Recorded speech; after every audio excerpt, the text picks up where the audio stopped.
The Major League Baseball organization is a multi-million-dollar playing industry, so why are the numbers of black players decreasing? Albert Strain, instructor and former Major League player, says the sport can be very expensive. It's economics, and it's the fact that the players that formerly played, that can teach, are not doing it. They're just not doing it. Fundamentals are an important part of the game of baseball if one wants to advance in the sport. But due to the lack of money, African Americans aren't getting the proper training. When that happens, success is less likely.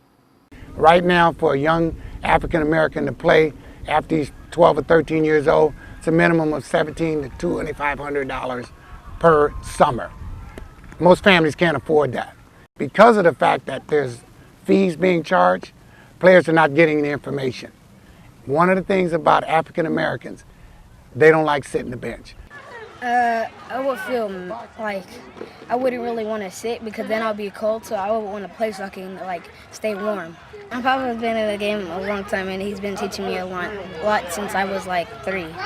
In the 1970s, there was an estimated 30% of African Americans that played in the majors, but today that number has dropped to close to 5%.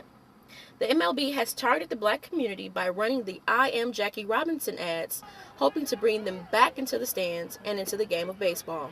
When Jackie Robinson signed, then there was a number of blacks that weren't able to play in the Negro League. Once Jackie Robinson signed, the Negro League almost disappeared because all the good players aspired to play in the major leagues. The Negro League dates back to the 1800s. The men that participated in the league were extraordinary at the craft of baseball. The Willie Mays, the Hank Aaron, and all those guys, Frank Robinson, go in, Negro Leagues disappeared. It was a viable business, but because the players were going to the Major League Baseball teams, that's what happened. Little League parents are optimistic about the situation and feel that the area in which a child plays in makes a difference in the amount of African Americans on a team.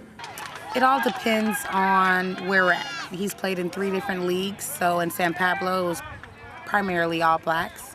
Then we went to Terre Hills for 2 years, where it was a mixture of kids, and now he's done his last 2 years in Vallejo, and it's also a mixture of kids, so it just all really depends on where you are.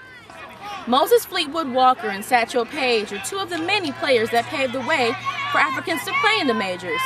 But if the decline continues, the works of Paige and Walker will go in vain. Tiffany Shields reporting.